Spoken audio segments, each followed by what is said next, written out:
ایک صاحب کہنے لگے مجھے، ایک اللہ والے ہیں، جوان ہیں، وہ کہنے لگے میرے پاس ایک اسم اعظم ہے، جو مسئلہ بھی ہو چٹکیوں میں میرا حل ہو جاتا ہے۔ میں نے اس سے کہا مجھے بھی بتا دیجیے وہ اسم اعظم کیا ہے۔ کہنے لگے میں اپنی اماں کے پاؤں دبانا شروع کر دیتا ہوں، اس کو تیل لگانا شروع کر دیتا ہوں اور دل ہی دل میں دعا مانگتا ہوں، مولا تو نے خود تو کہا ہے اپنے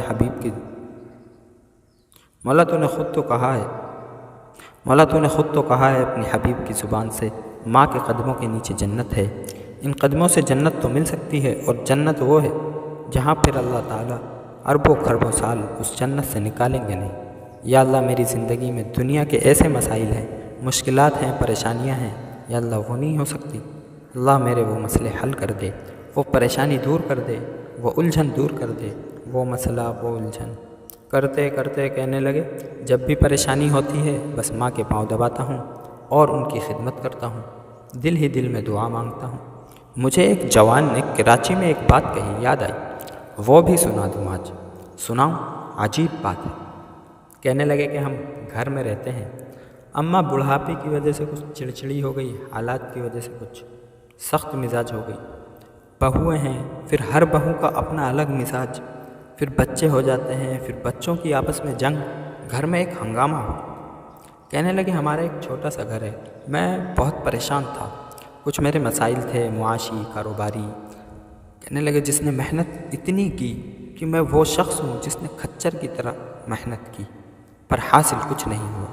کہنے لگے میں ایک دفعہ بہت پریشان حال تھا، بس میں بیٹھا ہوا تھا، ایک شخص نے پان کی پیپ پھینکی، وہ ہوا اڑتی میرے پہ آ گئی، مجھے بڑا غصہ آیا، میں نے صاف کیا، وہ کپڑے پہ نشان چھوڑ گئی۔ ایک صاحب نے مجھے پانی کی بوتل دی، میں نے دھوئی، ان صاحب کو پتہ چلا میرا ان کے ساتھ یہ ہوا۔ کہنے لگا وہ آئے، معافی مانگنے لگے، معذرت کرنے لگے، میں نے جان بوجھ کے ایسا نہیں کیا۔ کہنے لگے میرا دل تو نہیں چاہ رہا تھا، میں نے کہا چل ٹھیک ہے معاف کیا۔ کہنے لگا وہ جا کے بیٹھ گئے، ایک صاحب وہاں اور بیٹھے تھے، وہ ایسے بیٹھے خاموش یہ سارا منظر دیکھ رہے تھے، اٹھے اور کہنے لگے تجھے ایک بات بتاؤں، تو نے آج جس طرح پان کی پیپ برداشت کی ہے نا، اگر ماں کی ڈانٹ ایسے برداشت کر لے، اف بھی نہ کر، اور ان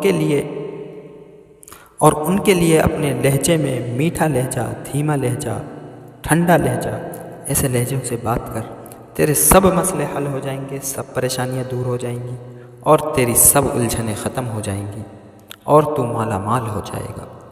کہ اس بندے کو دیکھنے لگا کہ کیسی بات کہی ہے، اس موقع کی بات تو نظر نہیں آتی، پھر خاموش ہو کے بیٹھ گیا۔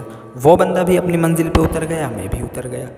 اس کی بات کوئی ایسی تھی جو بعد میں بھی میرے دل میں جا کے اتر گئی، ایسا اس کی بات میں خلوص تھا، سچائی تھی، کیا تھا، بس میں گیا اور فیصلہ کر لیا۔ میں ماں سے توں تکرار کرتا تھا اور ماں کو جواب دیتا تھا، کبھی بیوی کی سائڈ پہ، کبھی بچوں کی سائڈ پہ، پھر جھگڑا ہو جاتا تھا، پھر کئی دن ماں اور بیٹے کی بول چال ختم ہوتی تھی۔ یہ سال ہر سال سے جنگ چلی ہوئی تھی، مجھے کبھی اپنے آپ پہ ندامت بھی آتی تھی، کبھی ماں پہ غصہ آتا تھا۔ پھر میں نے کہا دل میں جا کے کہ میں ماں کو بدلنا چاہتا ہوں، ماں تو نہیں بدلے گی تو لہٰذا میں ہی بدل جاؤں، وہ پختہ ہو گئی ہے اپنے مزاج میں۔ کہا کہ اس پیپ کا، اس پان کے تھوک کا معاف کرنا ایسا نظر آیا کہ بس میری زندگی بدل گئی، اور کہا میں نے اپنے آپ کو بدلنا ہے، اور میں نے اپنے آپ کو بدل دیا۔ جب میں اس دفعہ گھر پہ گیا تو میں کچھ اور تھا، گھر میں جاتے ہی پھر وہی ہنگامہ۔ کہا کہ میرے منہ سے میٹھے بول، میٹھا لہجہ، دھیمی بات، اور ایسے انداز سے میں نے بات کی، پہلے تو دونوں حیران تھے۔ انہوں نے کہا کہ شاید آج یہ خوش آیا اپنے دوستوں کے ساتھ، آج اس کا موڈ آف نہیں ہے۔ کہنے لگا کہ میں ایک دن ایسا کیا، 2 دن ایسا کیا، 3 دن ایسا کیا، آخر بول پڑے کہ تجھے کیا ہو گیا؟ اس نے کہا مجھے تھوک سے نصیحت ملی، تھوک سے نصیحت ملی۔ کہا وہ کیسے؟ اس نے کہا ایسے میں ایک مرتبہ بس میں بیٹھا ہوا تھا، ایک صاحب نے اسے پان سے تھوکا اور وہ میرے کپڑے پہ آ گیا، وہ بیچارہ مجھ سے معذرت کرنے لگا، دوسرا بندہ تھا اس نے بوتل دی، پانی سے دھو دیا، میں نے اوپر سے معاف کر دیا، دل تو نہیں چاہتا تھا۔ ایک کوئی اللہ والے بیٹھے تھے، دانا آدمی، انہوں نے مجھے یہ نصیحت کر دی، پتہ نہیں انہوں نے میرے دل کے اندر کی کیفیت پڑھ لی تھی اور انہوں نے مجھے نصیحت کر دی، اور پھر پتہ نہیں کیا ہوا، میں خود بخود ہی بدل گیا، نہ چاہتے ہوئے۔ میں نے ان کی نصیحت پہ پہلے اعتراض بھی کیا، یہ کون سا موقع تھا اس بات کو کہنے کا، پر میں خود ہی بدل گیا، اور جب میں خود بدل گیا تو بس اس دن کے بعد مجھے بخت لگ گیا۔ میرے مسائل حل ہونے شروع ہوئے، میری مشکلیں دور ہوئیں، میری ناکامیاں ختم ہوئیں، میری الجھنیں۔ پھر میں نے اماں سے حال پوچھنا شروع کیا، بیوی کا بھی خیال رکھتا تھا، ماں کا بھی خیال رکھتا تھا، ماں کے حال احوال پوچھتا تھا، ماں کی خیر خبر پوچھتا تھا۔ کرتے کرتے مجھے احساس ہوا وہ کوئی خضر تھا جو اللہ کا دوست تھا، جس نے مجھے یہ نصیحت کر دی۔ کوئی اللہ کا دوست تھا، اور میرے دن رات بدلے بھی اس وقت جب میں نے اماں اور اپنی بیوی کے حالات اور بچوں کے حالات میں اپنے آپ کو ٹھنڈا کیا، اور اماں کے ساتھ لہجہ تو بڑی بات ہے، اپنے لہجے کو بالکل زیرو کر دیا، جب کہ میں بولنے کا ہیرو تھا، بالکل زیرو کر دیا، اور اماں کے سامنے میں بھیڑ کا بچہ بن گیا۔ بس پھر جو رب نے رنگ لگائے، دولت کا، رزق کا رنگ لگایا، عجب رنگ لگا۔ مجھے ایک مرتبہ وہ فلیٹ میں لے گیا، سیڑھیاں چلتے چڑھتے چڑھتے چڑھتے میرے تو گھٹنے بول گئے۔ ایک تنگ و تاریک فلیٹ تھا، لیک تھا، کاکروچ تھے اس میں، فلیٹ میں۔